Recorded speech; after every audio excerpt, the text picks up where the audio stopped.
お楽しみいただいてますでしょう。ちょっとボロクルでも、たむたむ楽団でもこんなに序盤からヒートアップしたことがあまりないもので、ちょっと驚いておりますとか言って。呼ばれましょう。フジロックにもトマトにもマジで。大丈夫ですよ。マジ本当に。そう。ボロクルの人。ここがボロクルです。たむたむ楽団の人。これがたむたむ楽団で、ちょっとわかりづらい？わかりやすい。ありがとうございます。で、ちょっとお知らせはできないんですが、この中にも2人います。はい。それは皆さんここで。そう。ちょっと今日乗り切んないんで、そっちで見てもらってます。はい。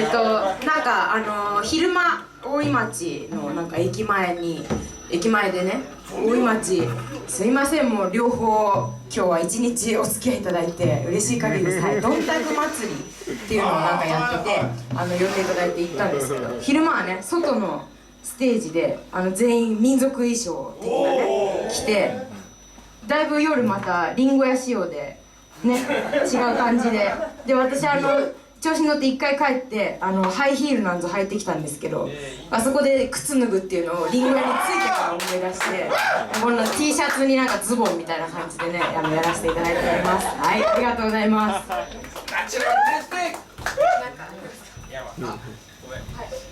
うだ、ある人は喋って。さっきエアコン寒くて切ってもらったんですけど、つけてもらっていいですか？すいません、びしょびしょや。温度ね、そうらしいですよ。はい。よろしいでしょうか。温度大丈夫ですか？大丈夫ですか？ありがとうございます。暑い人は飲み物で、冷たい飲み物で調整してください。温度、河内温度違うか。ただ一番盛り上がってるところは眩しくて全然見えないんですよ。実はここから申し訳ないです。はい。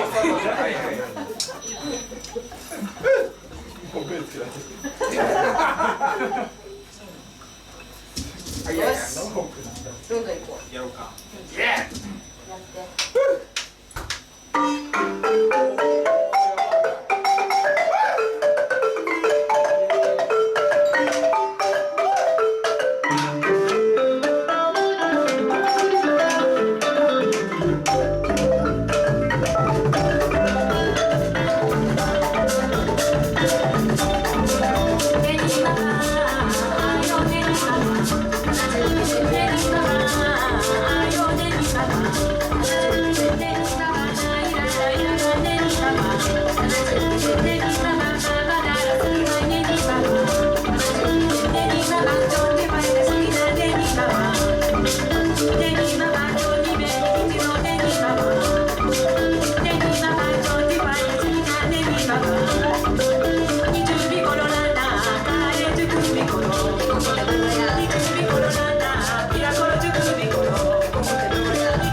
もう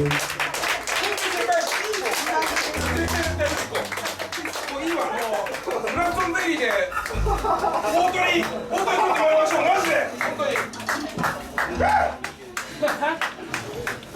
まあサウスバイサウスウエストでもいいですけど。